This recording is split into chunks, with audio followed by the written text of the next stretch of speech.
क्या हो अगर मैं आपसे कहूं कि आज जिस कलयुग में आप जी रहे हैं वो पहला नहीं है, और ये कलयुग हजारों साल पहले शुरू नहीं हुआ बल्कि लाखों सालों से बार बार आता और मिटता रहा है। और जो कलयुग आज चल रहा है वो पहला नहीं, दूसरा भी नहीं, बल्कि 2448वां कलयुग है। अब जरा सोचिए, अगर इससे पहले 22,447 कलयुग बीत चुके हैं तो उन युगों में क्या हुआ होगा? कितनी सभ्यताएं जन्मी होंगी, कितनी पूरी की पूरी दुनिया समय के साथ मिट गई होंगी। और आज हम जिन इतिहास की किताबों को सब कुछ मानते हैं वे तो शायद इस सच्चाई का 1% भी नहीं जानती, क्योंकि ये रहस्य इतिहास में नहीं बल्कि हमारे धर्म ग्रंथों की गणनाओं में छुपा हुआ है। एक ऐसी गणना जो ब्रह्मा के एक दिन को 4 अरब 32 करोड़ साल का मानती है। एक ऐसा समय चक्र जहां युग घड़ी की सुई की तरह बार बार घूमते हैं। और जब आप इस गणना को समझ लेंगे, आप इस दुनिया को फिर कभी पहले जैसी नजर से नहीं देख पाएंगे। तो सवाल यह है कि हम किस कलयुग में जी रहे हैं? इससे पहले क्या क्या नष्ट हो चुका है? और क्या सच में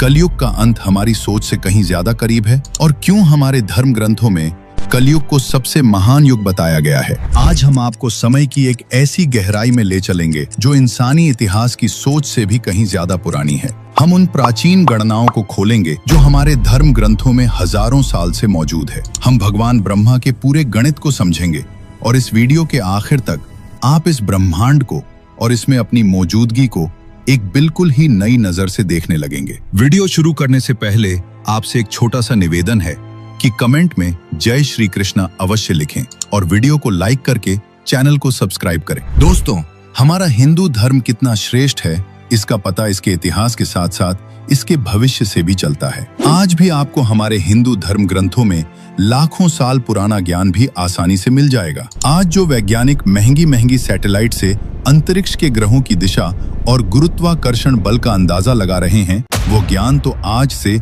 हजारों साल पहले हमारे धर्म ग्रंथों में बताया जा चुका है।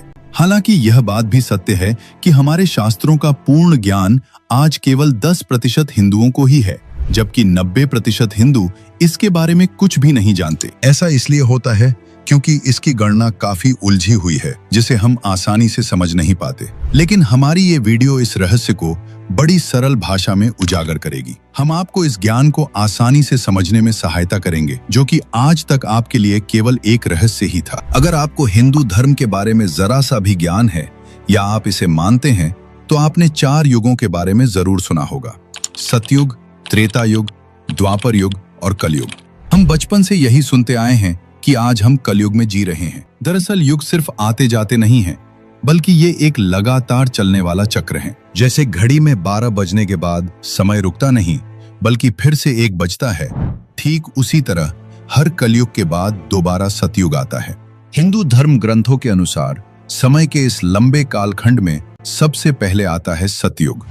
यही वो युग था जहां धर्म अपने पूर्ण स्वरूप में मौजूद था। सतयुग का सबसे बड़ा उदाहरण है राजा हरिश्चंद्र, एक ऐसे राजा जिन्होंने अपने स्वप्न में दिए गए वचन को भी उतनी ही गंभीरता से निभाया जितना कोई जीवन में दिया गया वचन निभाता है। सच और धर्म की रक्षा के लिए उन्होंने अपना राज्य, अपना धन, यहाँ तक कि अपना सुख भी त्याग दिया। उनका जीवन अत्यंत कष्टों से भरा रहा, लेकिन उन्होंने कभी अपने सत्य का साथ नहीं छोड़ा। यही था सतयुग का तप। उस समय मनुष्य के भीतर धर्म अपने चारों पादों के साथ पूर्ण रूप से स्थापित था। न छल था, न कपट, न दिखावा और न ही अहंकार। सतयुग में किसी व्यक्ति का वचन उसके प्राणों से भी अधिक मूल्यवान माना जाता था। कहा हुआ शब्द ही उसका धर्म होता था और उसी पर उसका पूरा जीवन टिका होता था। सतयुग के बाद समय आगे बढ़ता है और आता है त्रेता युग। लेकिन त्रेता युग में धर्म की स्थिति पहले जैसी नहीं रहती। इस युग में धर्म अपने 4 में से 1 पाद खो देता है, यानी अब धर्म पूरी तरह मजबूत नहीं रहा। वो सिर्फ 3 पैरों पर खड़ा होता है और चौथे पाद पर अधर्म ने कब्जा कर लिया होता है।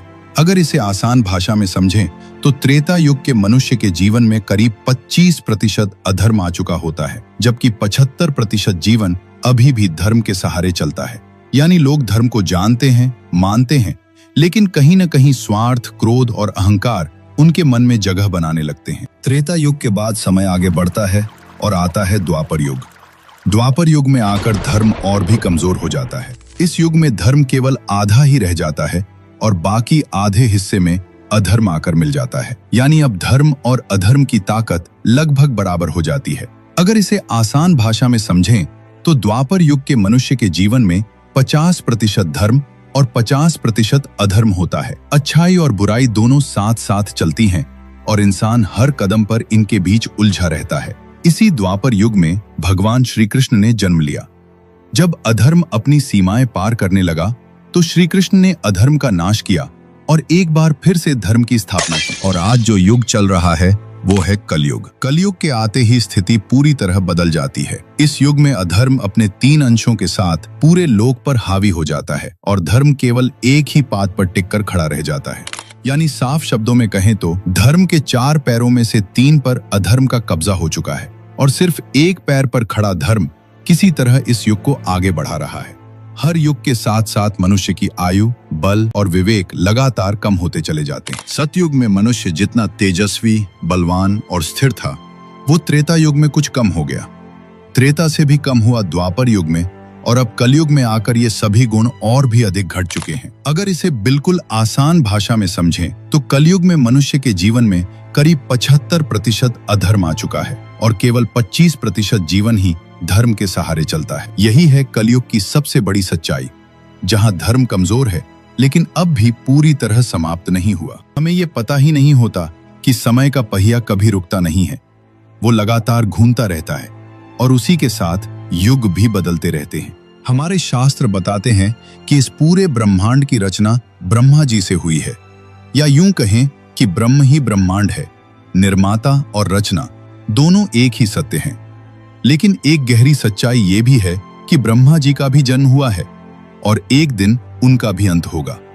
इसका अर्थ साफ है, जब इस ब्रह्मांड का जन्म हुआ है तो एक दिन इसका अंत भी निश्चित है। दरअसल ब्रह्मा जी का जीवन 100 वर्षों का माना गया है, लेकिन ये 100 वर्ष हमारे जैसे साधारण वर्ष नहीं होते, बल्कि इन्हें 100 दिव्य वर्ष कहा जाता है। एक दिव्य वर्ष में 360 दिव्य दिन होते हैं और ब्रह्मा जी के एक दिव्य दिन को भी 2 भागों में बांटा गया है, एक भाग दिन और दूसरा भाग रात। ब्रह्मा जी के एक दिन या एक रात को ही एक कल्प कहा जाता है।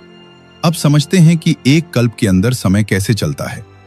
हर एक कल्प में 14 मनवंतर होते हैं और एक मनवंतर में 71 चतुर्युग होते हैं और एक चतुर्युग में 4 युग होते हैं, सतयुग, त्रेता युग, द्वापर युग और कलयुग। इसका मतलब ये हुआ कि एक मनवंतर में कुल 71 सतयुग, 71 त्रेता युग, 71 द्वापर युग और 71 कलयुग आते हैं। यानी एक मनवंतर में कुल 284 युग आते हैं। अब अपने वर्तमान समय पर आते हैं। हम जिस युग में आज जी रहे हैं वह है कलयुग। इस कलयुग की कुल अवधि 4,32,000 वर्ष मानी गई है। इस पूरी गणना के अनुसार हम इस समय ब्रह्मा जी के 51वें वर्ष के पहले दिन में जी रहे हैं। इससे पहले जो कल्प बीत चुका है उसके 7वें मनवंतर में 27 महायुग पूरे हो चुके थे और अभी 28वां महायुग चल रहा है। अगर इस आधार पर सिर्फ वर्तमान ब्रह्मा जी के समय की गणना करें तो अब तक लगभग 22,447 कलयुग समाप्त हो चुके हैं और हम इस समय 22,448वें कलयुग में जी रहे हैं। अब जरा एक और गहरी बात पर ध्यान दीजिए। ये सारी गणना सिर्फ वर्तमान ब्रह्मा जी के समय तक सीमित है। शास्त्र बताते हैं कि अब तक कई ब्रह्मा जन्म ले चुके हैं और समाप्त भी हो चुके हैं, और इतना ही नहीं, अनेक ब्रह्मा अलग अलग ब्रह्मांडों का संचालन कर रहे हैं। इसलिए पूरे अस्तित्व की बात करें तो ये कहना असंभव है कि अब तक कुल कितने कलयुग बीत चुके हैं। इतना जरूर कहा जा सकता है कि वर्तमान ब्रह्मा जी के काल में अब तक कितने कलयुग बीते हैं, उसका हम एक अनुमान लगा सकते हैं। उम्मीद है दोस्तों, ये मुश्किल सी लगने वाली गणना अब आपको थोड़ी साफ समझ में आई होगी। वीडियो पसंद आया हो, वीडियो को लाइक और चैनल को सब्सक्राइब जरूर करें। मिलते हैं अगले वीडियो में, तब तक के लिए सभी को जय श्री कृष्ण।